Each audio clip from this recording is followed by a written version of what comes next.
AI PC itu apa sih? Dan NPU apa itu cuman gimmick aja? Itu yang akan kita bahas kali ini.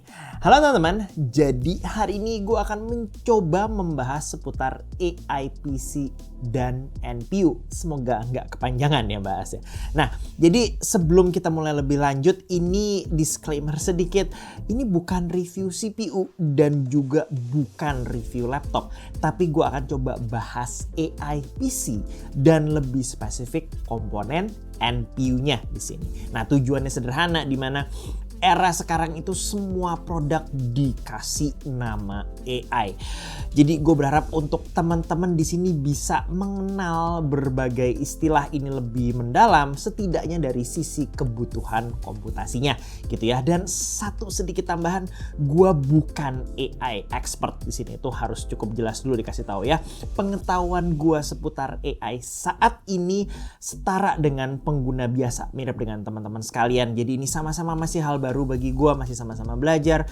Jadi bahasan kita akan sangat basic, permukaan sekali gitu ya. Jadi kalau ada yang ingin bahasan in-depth soal AI dan machine learning, video ini sayangnya bukan untuk kalian, sorry ya. Jadi jadi gue juga mau mengucapkan terima kasih untuk Agres yang kasih pinjam Asus ZenBook 14 OLED. Ini pakai Intel Core Ultra 7 155H yang akan kita pakai untuk berbagai testing di sini. Core Ultra adalah CPU consumer dari Intel pertama yang menjadikan AI sebagai highlight, kurang lebih kayak begitu. Nah, jadi mari kita mulai dengan apa itu AI. Ini sebetulnya jawabnya bisa agak susah karena skop pembahasan AI itu luas banget. Jadi kalau teman-teman gitu misalnya tanya sama orang di bidang yang beda, kita bisa dapat jawaban yang beda-beda juga. Tapi secara umum dalam konteks computer science di sini, AI adalah kemampuan sebuah sistem komputer untuk menjalankan tugas yang umumnya membutuhkan kemampuan berpikir manusia gitu ya. Jadi sistem ini maksudnya bisa berupa algoritma, hardware, software, macam-macam gitu ya. Nah, lalu coba kita lihat gambar dari Wikipedia ini. Umumnya saat kita bahas AI, ini akan ada dua subset di dalamnya, dua bagian dalamnya gitu ya. Machine learning dan deep learning. Gue kasih contoh simpel deh. Misalnya kalau tugas AI-nya adalah mengenali gambar kucing, machine learning itu komputer belajar dari data. Sesederhana mengenal dari label datanya. Mana yang kita kasih label kucing, mana yang bukan kucing gitu ya. Kalau deep learning adalah sebuah teknik machine learning di mana komputer belajar mengenal pola data menggunakan neural network, data kayak dipecah-pecah gitu istilahnya jadi berbagai layer dan bagian jauh lebih kecil. Jadi pas kita kasih tugas kenali gambar kucing, dia akan membagi gambar itu jauh lebih dalam lagi sampai mungkin ukuran pixel. Lalu cari pola yang dikenali, di situ kayak ada kepala, mata, kuping, kumis, mungkin juga cek warna dan intensitas pixelnya sampai bisa kenal itu kucing atau bukan. Kurang lebih kayak begitu. Nah, kenapa kita sampai butuh AI gitu ya? Jawabannya adalah karena ada beberapa tugas yang ternyata bisa dikerjakan jauh lebih efektif saat pakai metode atau algoritma AI. Contoh pendek teman-teman lihat berikut ini deh. Ini adalah tugas upscale 4 kali dari gambar kecil banget 200 pixel. Sebelah kiri itu pakai traditional simple resize. Gambarnya agak blur, pecah-pecah, sedangkan kanan itu pakai tool AI upscaling namanya Waifu 2X. Beneran ada tool yang namanya Waifu 2X. Harusnya kelihatan jauh lebih bersih dan jelas gambarnya. Metode AI bisa mengisi pixel-pixel tersebut lebih akurat. Dan tentu beda kebutuhan komputasi ya. Sebelah kiri yang resize itu segitu entengnya, mau dikerjain pakai Chromebook Intel Celeron juga kayaknya jalan di bawah 1 detik gitu ya.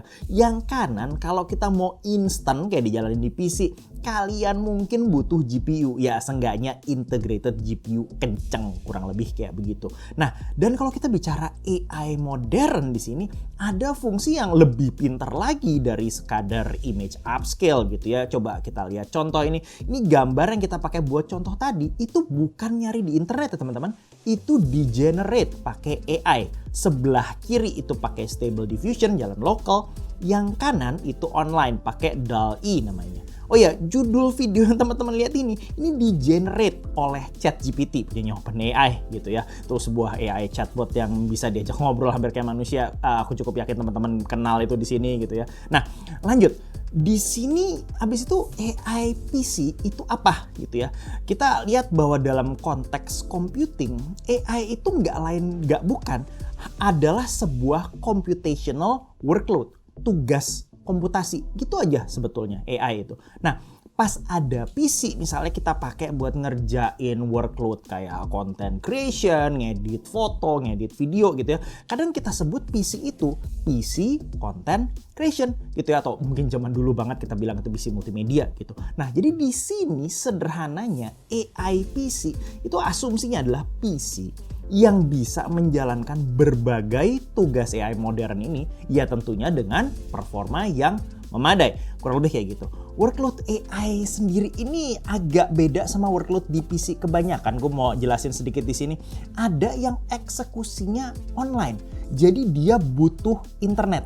Yang melakukan eksekusi programnya itu biasanya server di cloud sana gitu ya, bukan device PC atau kliennya di situ. Dari sisi kliennya ya di situ cuman menunggu hasilnya dikirim. Ya kayak macam ChatGPT atau macam Microsoft Copilot itu sebetulnya online. Jadi PC-nya tidak melakukan komputasi kurang lebih gitu. Nah, dan di satu sisi lain ada yang menjalankan semua tugasnya secara lokal tanpa internet sama sekali. Jadi macam image generation, stable diffusion yang biasa kita jalanin di PC, ini kita sebut juga local on device AI. Dan ini mungkin akan lebih banyak kita bahas gitu ya. Gue pribadi sebetulnya melihat on device AI ini bisa lebih berguna. Apalagi gue kan lebih sering ngetes hardware gitu. Itu berguna sekali dipakai untuk ngetes hardware.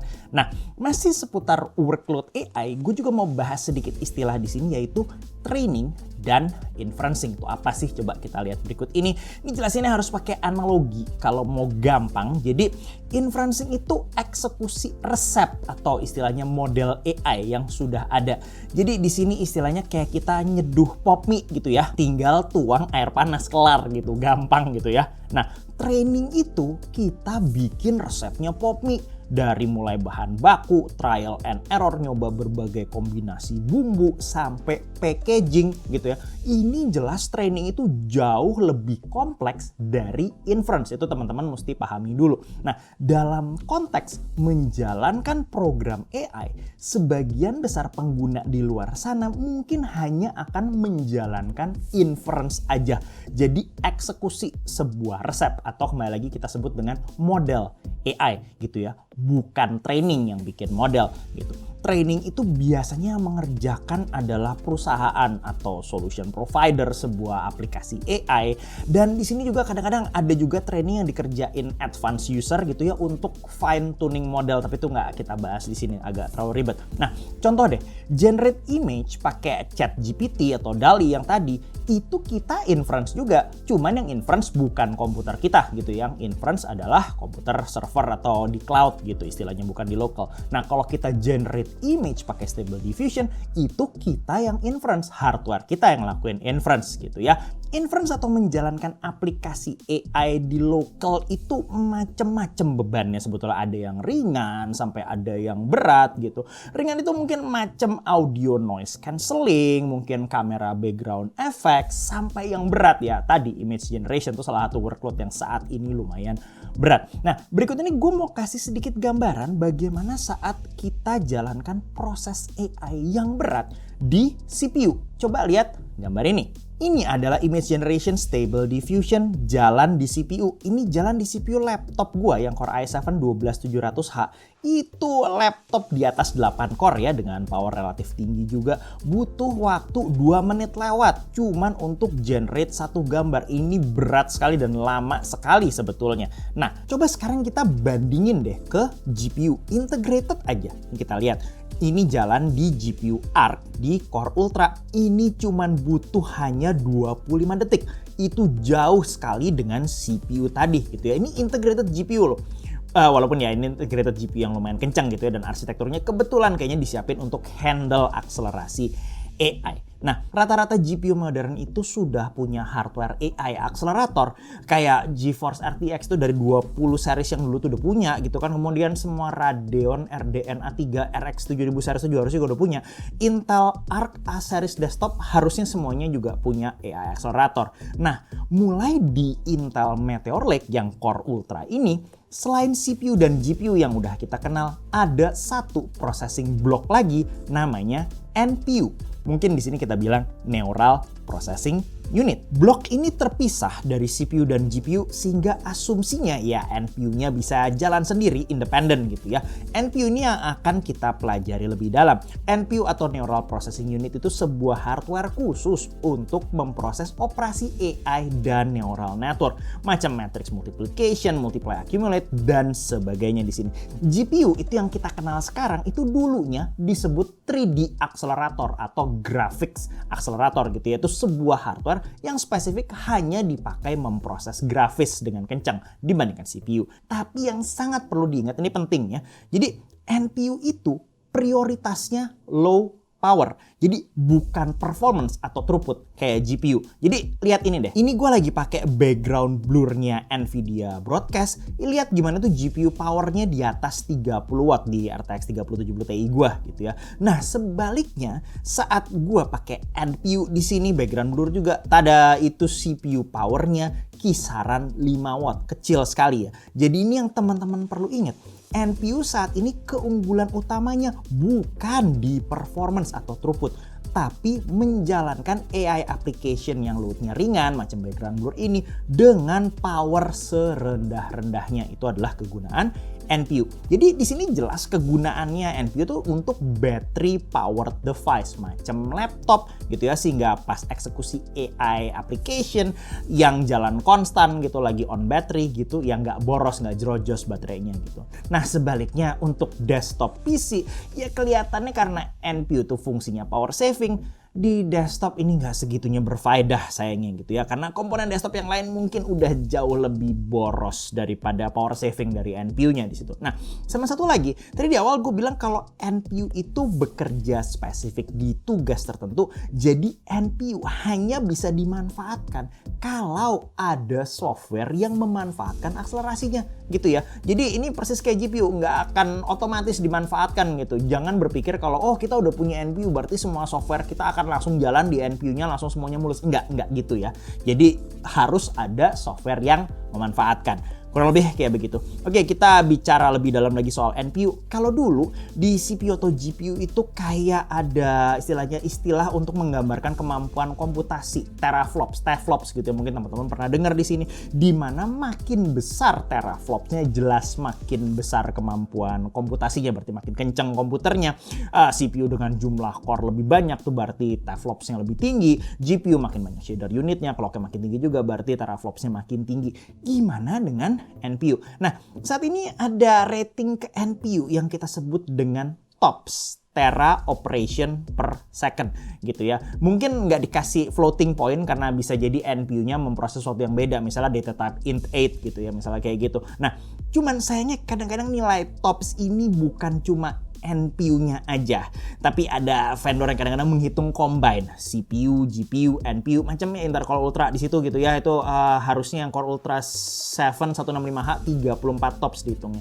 Sebetulnya kalau kita hitung hanya NPU-nya aja, Core Ultra 7 kalau yang 155H itu harusnya sekitaran 11 TOPS. Tapi sebelum kita berpusing-pusing dengan TOPS, teman-teman perlu tahu bahwa saat ini jumlah TOPS di NPU itu tidak selalu sejalan dengan kegunaan NPU-nya. Maksudnya apa? Karena di sini ada faktor software. Jadi yang pertama di sini software yang memanfaatkan kemampuan NPU ini masih sangat sedikit. Jadi mau segede gimana juga itu TOPS kalau nggak dipakai ya nggak ada efeknya, kurang lebih kayak gitu. Dan yang kedua, saat ini AI itu performance-nya sangat ditentukan sama optimalisasi software. Mau lihat contoh berikut ini deh.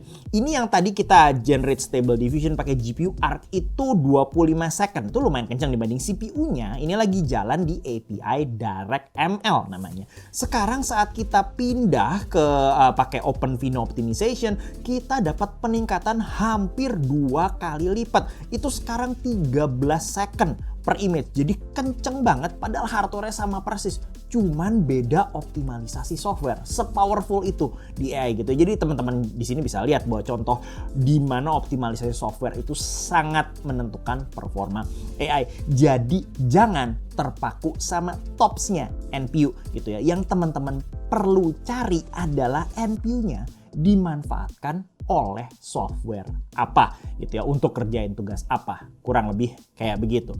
Nah jadi sayangnya pas waktu video dibuat integrated GPU ARC dari Intel Core Ultra itu lebih berfaedah dari NPU-nya kalau kita bicara sisi fungsi, karena jumlah aplikasi AI yang bisa diakselerasi oleh GPU ARC-nya saat ini lebih banyak dari yang aplikasi yang bisa dijalankan di NPU-nya. Ini kita bisa lihat di Topaz AI Video Upscale, ini cuma memanfaatkan GPU tanpa NPU. Core Ultra 155 hanya unggul sedikit dari Ryzen 7 7840U yang pakai Radeon 780M. Mengingat 780M itu GPU yang compute-nya lumayan powerful, berarti GPU ARC ini jelas punya potensi dalam menjalankan berbagai aplikasi AI. Kemudian ini di Audacity ada fungsi AI menarik. Dia bisa bikin separasi musik sama instrumen dan vokal pakai AI. Macam begini.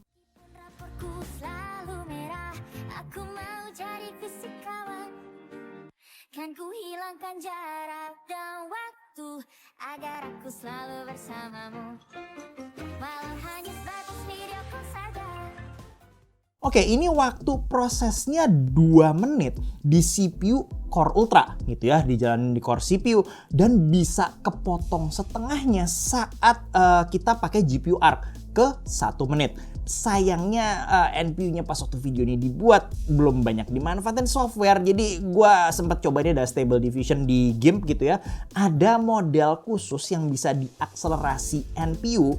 Di situ per image kurang lebih dia sekitaran 11 detik. Tapi sayangnya ini nggak hanya NPU yang kerja, itu yang kerja ada GPU dan NPU. Jadi menilai NPU-nya aja masih agak susah di sini. Sebagai penutup, dulu gue sempat ngumpulin Q&A untuk NPU secara umum. Gue coba jawab pendek aja kali ya, sorry nggak bisa semua, gue ambil 10 aja. Oke, yang pertama, NPU bisa jalan LLM. Ada potensinya untuk jalan LLM lokal, tapi banyak software masih early version banget gitu, jadi belum ada software umum untuk jalanin LLM lokal di NPU saat ini. Nah, kemudian berikutnya, NPU workload-nya tinggi apa pengaruh ke suhu? Sejauh ini kelihatannya enggak. NPU Core Ultra itu termasuk low power, jadi thermal output-nya ya minimal gitu ya. Kemudian, review laptop tes NPU pakai cara apa? Di sini sebetulnya gue masih belum punya standar benchmark NPU sih, tapi ada beberapa software macam UL Prokion AI, ini dia bisa benchmark NPU, tapi ya belum banyak yang pakai juga, jadi gue belum punya banyak database untuk membandingkan sama apa gitu. Is it a thing or a gimmick? Yes, NPU is a thing. It has useful functions, although limited. Gimmick or not depends on your case, unfortunately. Nah, di sini hasil generate NPU itu abstrak, gimana benchmarknya? Jadi ya misalnya generate image, ya hitung waktu generate-nya aja gitu kurang lebih. Workload apa yang paling benefit dari NPU? Gue melihat bahwa segala sesuatu yang jalan konstan di background, audio noise cancelling, kamera efek, dan ini di device yang pakai baterai ya. Nah, NPU bisa cepetin train model nggak? Gue belum explore sampai use case training, karena umumnya low power unit begini tuh dipakai untuk inference aplikasi ringan, bukan training gitu ya. Pertanyaan berikutnya, berguna dalam skenario gaming kah? Sejauh ini sayangnya enggak. Di gaming skenario AI yang membantu itu AI upscale, dan ini biasanya dikerjain GPU baik yang punya AI accelerator maupun tidak gitu ya. Apakah fungsi NPU bisa digantikan dengan RTX? Jawabannya ya dan tidak. Ya kalau yang dicari hanya AI akseleratornya, di situ RTX lebih dari cukup. Nah, tidak kalau yang dicari adalah power efisiensinya.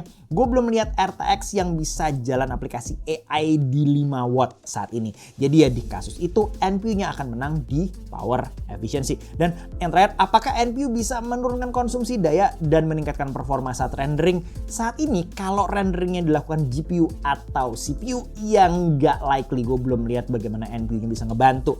Oke, kita bisa masuk ke kesimpulan singkat soal AI PC dan NPU di sini. Jadi pertama-tama mungkin kita mikir dulu, apakah AI ini berguna atau ini gimmick? Jawabannya secara umum beberapa aplikasi AI ini terbukti berguna, kurang lebih gitu ya. Large language model, chatbot gitu macam ChatGPT itu bisa bantu search, bisa belajar topik tertentu lebih detail lagi daripada search engine yang biasa kita pakai gitu kan. Lalu banyak fungsi baru dari tool content creation yang pakai generative AI. Bahkan gaming itu bisa ke-boost performance-nya dengan AI upscaling gitu ya. Nah, di sini mungkin problemnya ada di ruang lingkup AI yang segitunya luas. Jadi semua teknologi baru itu akan berpotensi dikasih nama AI. Tentunya di situ kita bisa mulai muak dengar kata AI gitu ya, bosan sekali gitu. Dan ya, begitu aplikasi AI-nya ternyata nggak faedah, kita bisa ngomel dan kita bilang mereka gimmick, kurang lebih kayak gitu. Nah, tapi sejauh ini gue melihat secara umum AI di dunia komputasi itu bisa berguna. Mungkin gue mau tambahin juga, gue lebih memilih menjalankan AI itu yang offline atau local gitu ya. Jadi gue lebih prefer menjalankan itu local daripada gue harus connect ke internet. Nah, yang kesimpulan berikutnya, gimana dengan AI PC? Apakah kita pasti membutuhkan AI PC? Apalagi istilahnya kan banyak yang bilang, oh kalau kamu beli AI PC buat masa depan itu akan future proof. Ini jawabannya tergantung definisi AI PC-nya apa dan workload atau tugas apa yang mau dijalankan. Di sini gue punya sedikit tips pendek, yaitu fokus di fungsi, bukan potensi. Jadi kalau teman-teman memang sedang eksplorasi teknologi baru, software baru, dan ketemu kegunaan yang memang dipakai sekali hari-hari gitu kan, dan software itu sampai butuh AI yang jalan local on device, ya berarti mencari PC dengan akselerator AI, entah itu GPU, entah itu NPU gitu, itu bisa jadi masuk akal. Nah, sebaliknya kalau software teman-teman tidak memanfaatkan berbagai kapabilitas AI yang baru ini, ya teman-teman mau punya akselerator AI, mau itu NPU, GPU kayak gimana juga ya nggak akan kepake, kurang lebih kayak gitu. Nah, ingat bahwa fungsi ini terkait spesifik ke individu yang pakai komputernya. Jadi ada pengguna yang merasa kemampuan kayak image generation gitu misalnya, atau video AI upscaling gitu, kemampuan itu bisa jadi berguna sekali untuk beberapa individu, menunjang content creation mereka misalnya gitu. Tapi ada juga usernya ngeliat itu nggak guna, mungkin PC-nya dipakai cuman gaming, cuman buat entertainment, itu nggak kepake gitu kan.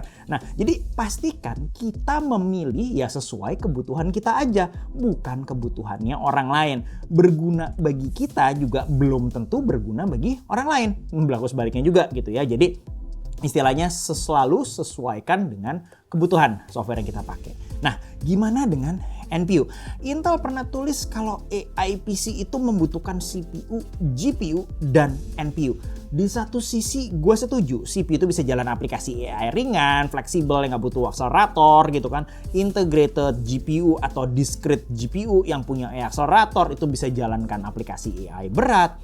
NPU bisa bantu power saving di aplikasi AI ringan yang nyala konstan macam kamera efek tadi gitu ya. Jadi prosesor yang tepat untuk workload yang tepat. Tapi saat gue bikin video ini, kegunaan NPU di Core Ultra-nya masih sangat terbatas dan gue lebih mudah ketemu banyak aplikasi AI yang memanfaatkan GPU ARC-nya dibandingkan NPU-nya. Jadi dalam konteks AI PC saat ini gue belum melihat NPU itu jadi sesuatu yang wajib banget dimiliki dan prioritas bagi AI PC.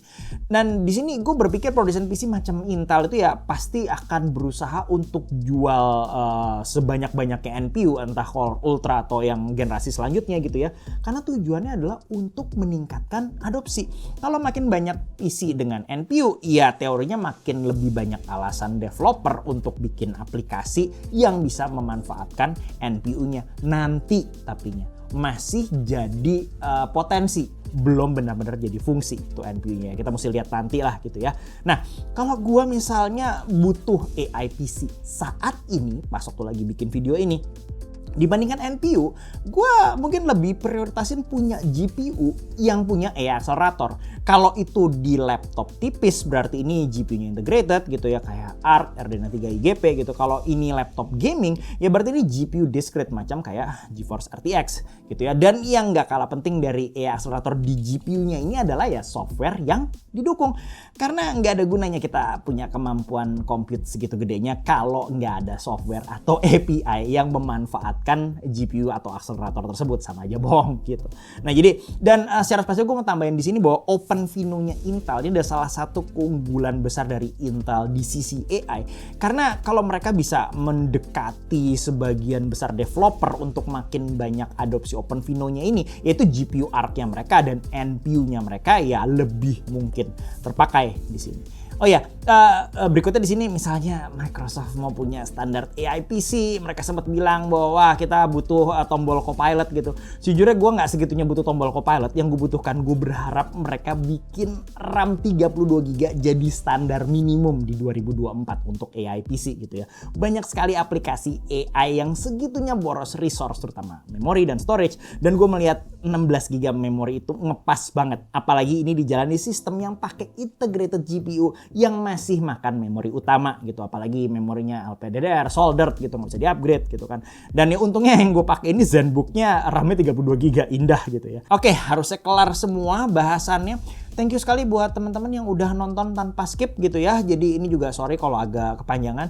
Gue berharap pembahasan NPU dan AI PC ini bisa kasih informasi yang berguna untuk teman-teman sekalian, supaya kita nggak kemakan hype dan over ekspektasi seputar AI PC gitu ya. Dan semoga di masa depan ya lebih banyak alternatif NPU buat kita tes. Gue sangat penasaran buat Qualcomm Snapdragon X gitu ya, gimana performa NPU-nya. Dan gue berharap NPU ini bener-bener bisa jadi useful, dipakai di banyak software. Mungkin yang wishlist gue gitu ya, NPU itu bisa dipakai jalanin Copilot atau LLM lokal gitu ya, tanpa connect ke internet. Itu bisa, kalau itu bisa jalan di background dengan power kisaran 5 watt gitu. Kalau itu menurut gue bisa kejadian, itu akan berguna sekali. Dan mungkin gue akan berpikir beli laptop yang pakai NPU kalau use case kayak gitu udah ada gitu ya. Oke, jadi pembahasannya sampai di sini aja. Semoga yang tadi kita bahas semuanya berguna bagi rekan-rekan sekalian. Sampai jumpa di video yang berikutnya. Bye-bye.